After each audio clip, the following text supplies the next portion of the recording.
प्रतिनिधिमंडल जिसमें पार्टी के महासचिव भूपेंद्र यादव, कैबिनेट के मंत्री नकवी जी, बलूनी जी, ओम पाठक जी और सभी हमारे उपस्थित थे लोग, इसमें 3-4 महत्वपूर्ण मुद्दे उठाए। कल देश ने पहली दफा देखा कि एक मुख्यमंत्री पोलिंग बूथ के अंदर धरना देकर बैठते, वहां सभा करते, वहां पत्रकार वार्ता करते, उनके समर्थक बाहर से पत्थरबाजी करते। जब मुख्यमंत्री बैठी थी तब तक 74% वोटिंग हो गया था। ये 74% वोटिंग और शांति से हो गया था। फिर भी जानबूझकर एक भाव पैदा करने के लिए और उसके साथ एक अशांति पैदा करने के लिए मुख्यमंत्री ने यह काम किया।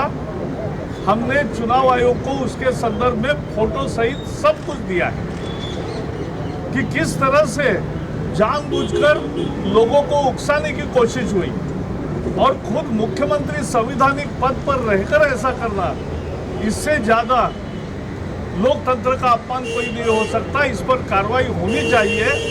इसमें इलेक्शन कमीशन के नियमों की और कानून की पूरी धज्जियां उड़ाई है मुख्यमंत्री ने, और इस पर मॉडल कोड ऑफ कॉन्डक्ट के खिलाफ काम करने के कारण और चुनाव में अशांति पैदा करने के इसमें उन पर तुरंत कार्रवाई करनी चाहिए।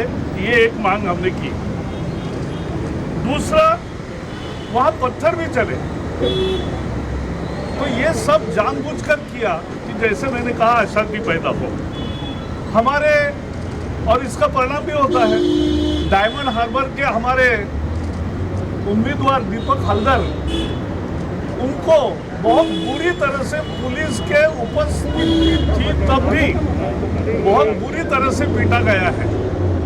तो इस तरह से बंगाल में चुनाव को, क्योंकि वो हार रही है,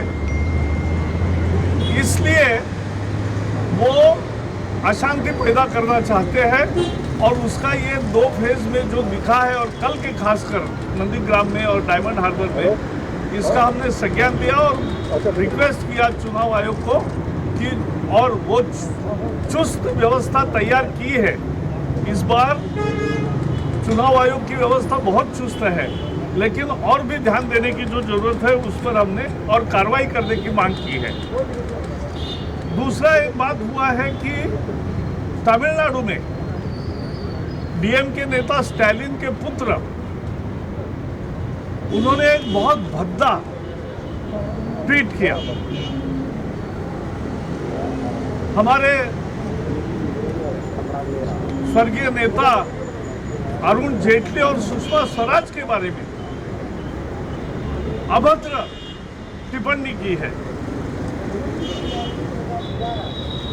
उनकी मृत्यु दबाव में हुई, सब आप जानते हैं। दोनों किडनी, डायबिटीज सबके पेशेंट थे। एक नेचुरल बहुत दुखद डेथ हुई, उसका भी राजनीति में उपयोग करना। और ये चुनाव आयोग के जो नियम है कि दूसरे पार्टी पर हेतुआरोप नहीं कर सकते,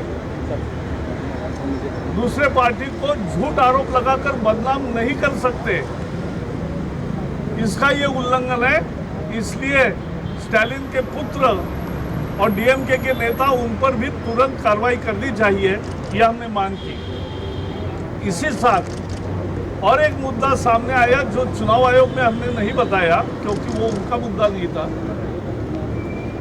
लेकिन कांग्रेस और ममता अभी से ईवीएम करने लगे हैं।